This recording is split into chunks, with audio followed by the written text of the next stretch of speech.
Hello and welcome to StudyIQ. I am Prashant Mavani. I hope you're doing good, my dear friends. Today I have two special topics for you guys. The first one is about Digital Dandi March. It's about complete freedoms, but freedom from whom?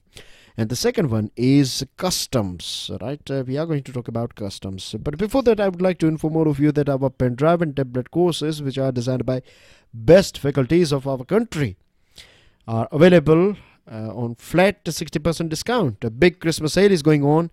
To find out more about it, do check out studyiq.com. Mind you that the last date for this sale, this big Christmas sale, is 25th December. Christmas Day is your last day. So don't wait for Christmas, of course. Get your pen drive and tablet course today itself.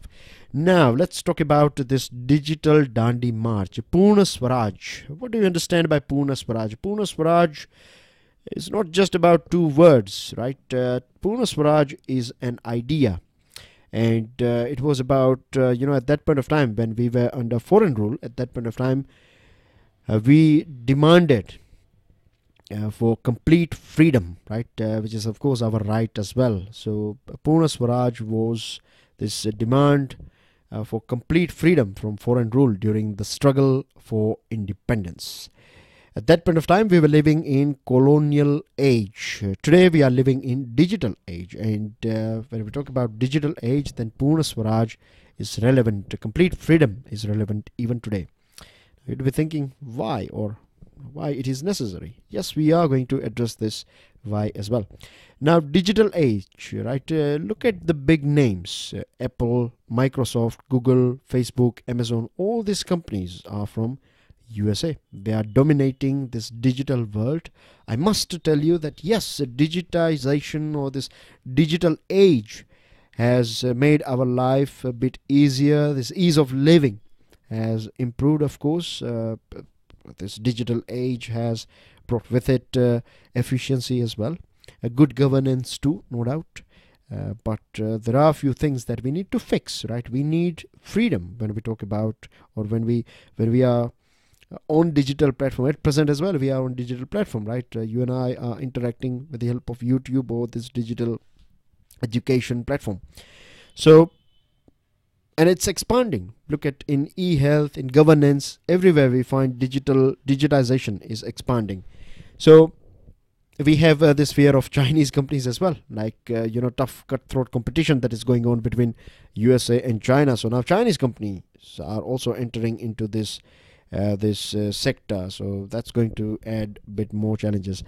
Now, of course, we have some benefits, positive things regarding digital age, but one thing that reminds me when we talk about this thing is this statement from Mahatma Gandhi ji. He said that good government is no substitute for self-government. That means if we can get or achieve good governance with the help of digital platform, that does not mean that we should give up our self-government. We should give up our Swaraj. That's something that we cannot compromise with. And for this reason, right, digital sovereignty becomes a must. And digital sovereignty is important for us as a nation to remain free.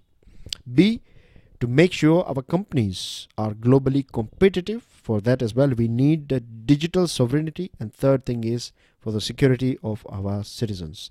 Now the question is, how can we achieve digital sovereignty?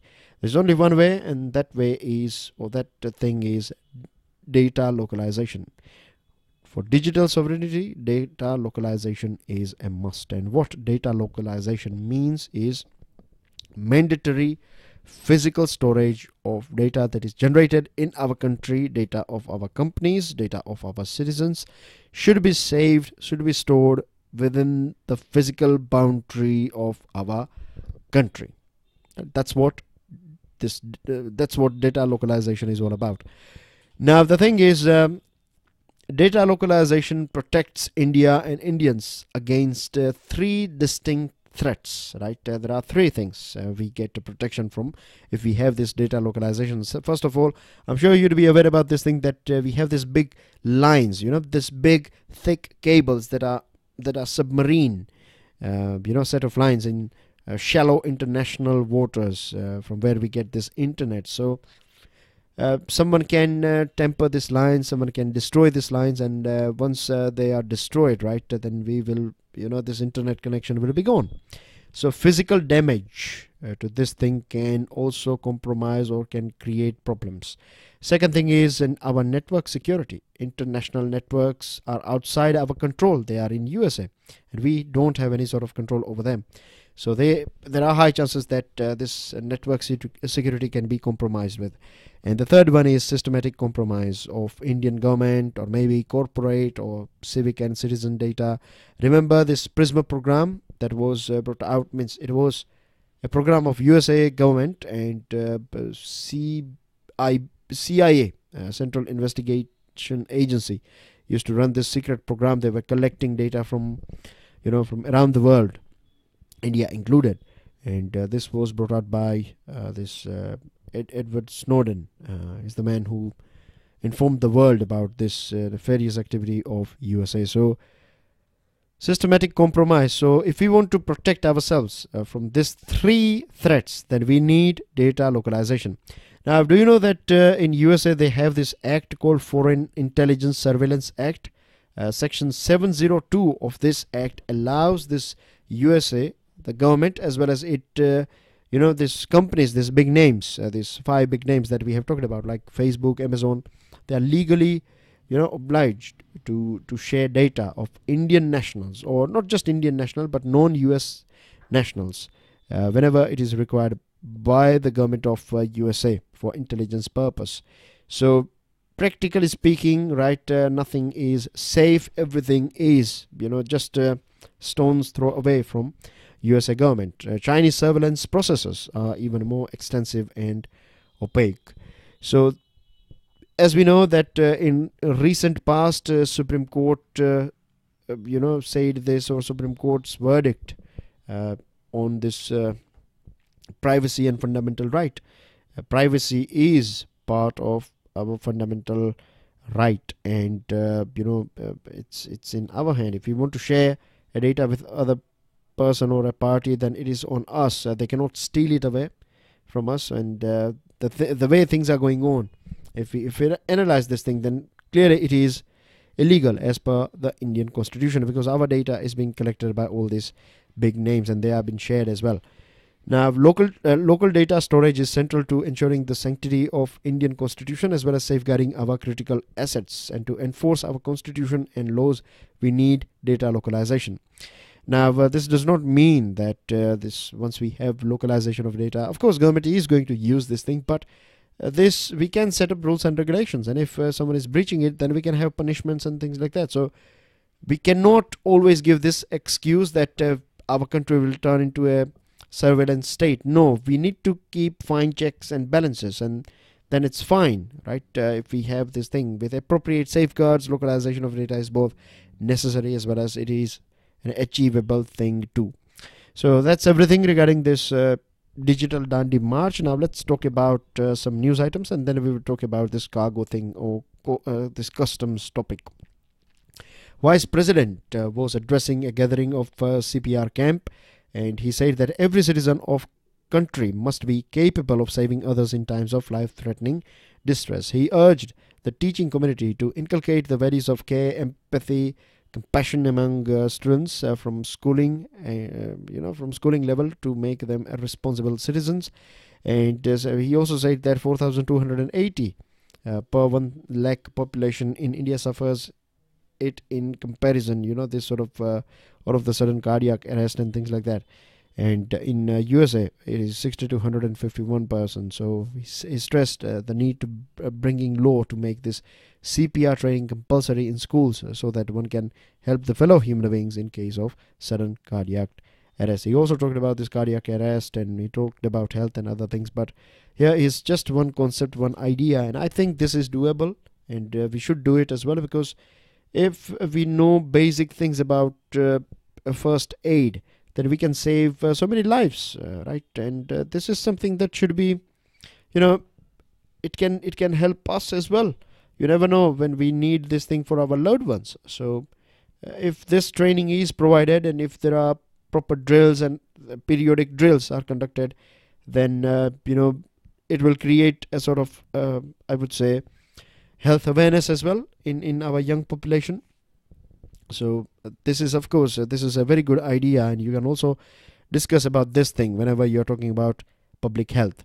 Department of Space has got a good news for us, that ISRO has or ISRO's heaviest so far, the heaviest satellite, the largest as well as most advanced high throughput communication satellite, GSET 11, has been successfully launched from French Guiana. Where do you find French Guiana? I'm going to take you through a map of South America, and you have this vehicle, launch vehicle called Ariane 5. This belongs to this European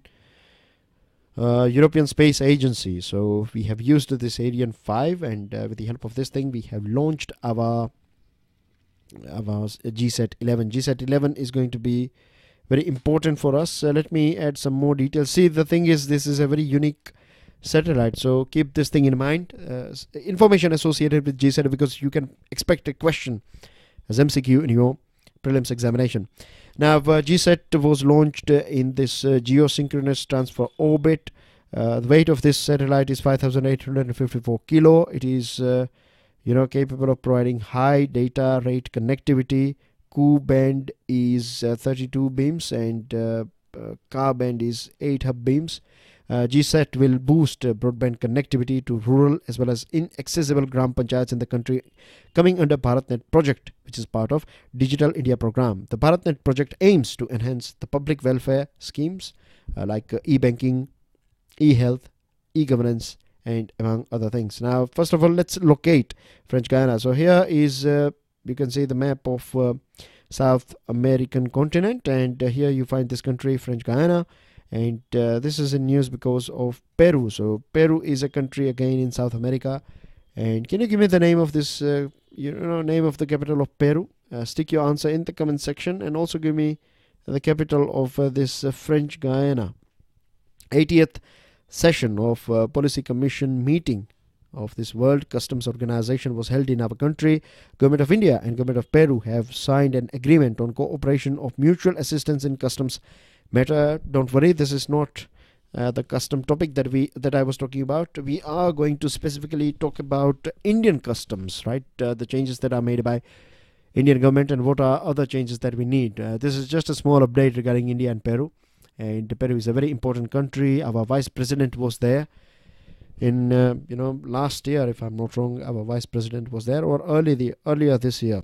Our Vice President was there in Peru. The agreement provides a legal framework for sharing of information and intelligence between the customs authorities of the two countries, and will help in proper application of customs law, prevention and investigation of custom offences. Moving on to next item, hand in hand. This is a name of an exercise, a military exercise to be more precise, military diplomacy and interaction exercise that takes place between India and China. It is held in it will be held in China from 10th to 23rd December 2018. The aim of the exercise is to build and promote close relations between armies of both countries, and to enhance ability of Joint Exercise Commander to take military consignment of both nations under command. The exercise will involve tactical level operations, so counter-terrorist operation is going to be the main focus here, and everything will be done as per United Nations mandate. Troops from Indian side are selected from 11 Sikhli of Indian Army, while troops from a unit of Tibetan military district will be taking part as well. Hand in hand will go a long way to further cement relationship between India and China. And from 11th, the ceremony and other things will start, and this exercise will start from 11th as well. Now, RBI has got an update for us. Reserve Bank of India has maintained status quo on all key policy rates in the 5th bi-monthly monetary policy. So you know that every 2 months we have a monetary policy review meeting. So that's why it is called bi-monthly. And monetary stands for money, right? Look at the spelling as well, M-O-N-E, and then you add Y, so it becomes money. So monetary policy means a policy that is that has something to do with money, with the flow of money. So we find this two terminologies, repo rate and reverse repo rate. So what repo rate is, you have RBI as an apex bank, and then you have say for example SBI in our country. So if SBI wants some money, then it will deposit government securities, and RBI will give SBI some money, and this money will not be a sort of free money. They have to give it back, and they have to pay interest as well. So that's what repo rate is, when SBI is paying interest rate, or when this apex bank is charging or fixing, if you want loan from apex bank, then you have to then there is a sort of rate of interest that's called repo rate. And it can be other way around as well. When RBI wants money from SBI, at that point of time it is called reverse repo rate. Always the repo rate will be higher than reverse repo rate, and it is used for controlling money in the market. Like if the repo rate is low, that means if RBI rates is low, then loans will be easily available for SBI, and SBI can hand over the loan. So if SBI is getting loan at the rate of 6%, then it will charge maybe 8%, say for example 9%, 10%, it depends, to this RBI. The other banks, SBI will charge you that much interest. So let me put some more light on this one, right? Let me clarify just in case if there is any confusion. So when you are getting a loan from RBI at the rate of, let's say 6%, SBI getting loan from RBI at the rate of 6%, so SBI has to make some profit as well. So it will give you a loan if you are a customer at 9%. So this 3% difference is SBI's profit. This is how it works. So when loans are cheaper, it will motivate everyone to spend more or to get a loan. Business will think that let's invest, or let's open one more branch, we can get this loan at a cheaper rate. But when loans are expensive, then things become a bit tight. So that's this is a tool, basically monetary, right? A tool, repo rate and reverse repo. Repo rate is a tool through which flow of money can be controlled. I hope this is clear to you. Now this is decided by 6-member monetary policy committee, in which you have 3 members from RBI governor, deputy governor, and you have one more official from RBI, and then you have 3 members who are appointed by government, so that we have a balanced view. RBI has lowered its inflation forecast because there was a drop in food inflation, and there was a sharp decline in international crude oil price as well. We have few items from cabinet. Cabinet took this decision. It has approved agriculture export policy, and the main job of this policy is to double farmers' income.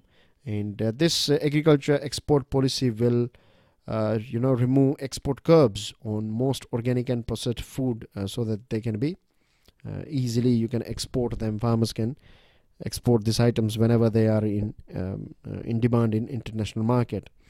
The second one is the cabinet also approved 15 technology innovation hubs, 6 application innovation hubs, 4 technology translation research hubs to be set up under National Mission on Interdisciplinary Cyber Physical Systems. And cabinet has also approved the amendment of the Jallianwala Bagh National Memorial Act 1951. Now dear friends, let's talk about this refining customs. Why we need to refine our custom department or our custom architecture. First of all, let us understand that India is a signatory to WTO's Trade Facilitation Agreement for cross-border commerce in goods. Now, trading across borders category for this World Bank. Yesterday we were talking about World Bank's ranking, remember? So in this trading across borders, earlier on our rank was 146th. At present it is 80th. So it looks good, but still we need to do many things as far as this trading across borders is concerned, because the government of India also plans to recast this custom architecture, and this will help us boost our trade. Now the main benefit of recasting or re-engineering our custom is that it will lower the overall cost. So that's a good news. It will bring more efficiency, and it will also soar up revenues for government of India. or the government. Now, assessments of import consignment will be centralized. That's what government has decided. So this means that all shipments of cars, say for example, if they land say in Nhava Sheva, Mumbai, it can be assessed in Chennai as well. And it is an established principle that centralization of assessment. So when we have centralization, so you can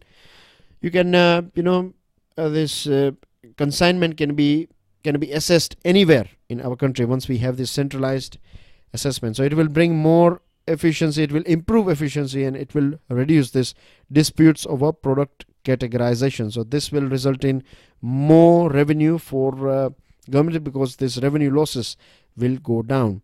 The proposed changes also is talking about getting away with or doing away with face-to-face interaction. So less chances of arbitrariness or rent-seeking opportunities, less corruption, you can say. And there is also a need to move away from physical checks. And now what we are planning is to go ahead with electronic filings and risk-based physical checks of goods. So if you have solid information and if you have some doubt, then you can go with physical checking. What happens at present is that everything is physically checked. So when we think that something is a bit fishy, then we can go ahead with this physical checking, because physical checking is a time-consuming thing. And the time release study 2018 showed that the average time taken to clear import consignment in our country stood at 144 hours in 2012, right? Import consignment 144 hours compared to 72-hour target. And this is under our National Trade Facilitation Action Plan. That's what we are trying to achieve, that whenever a consignment arrives here in our country, within 72 hours it gets its clearance. At present it is nearly twice that time. And when it comes to export, again things are not that good. 48 hours is our target. At present it is taking about 84 hours for us to clear. So greater efficiency in cargo clearance and timely filing by traders will cut costs further. And India's custom officials, we need to train them. Intensive training is the need of the hour. Once we train them for this efficiency and effectiveness, then we'll see a drastic change. So that's everything, dear friends, in today's discussion. Please make sure that you download the PDF of today's lecture from my FB page and Twitter handle. And that's everything. I will see you tomorrow. I'm sure you have learned many things from today's two topics. Please make sure that you check out StudyIQ.com for this scheme that is going on. This sale, flat 60% discount, is not bad at all. And make sure you revise this digital Dandi March as well as this customs topic, both, right? And the most important thing that we have talked about today is it's not just this digital Dandi March, or it's not just related with digital age. It is more about freedom, right? Freedom is the main theme here. So that's it, dear friends. I will see you soon. Goodbye for now. Jai Hind.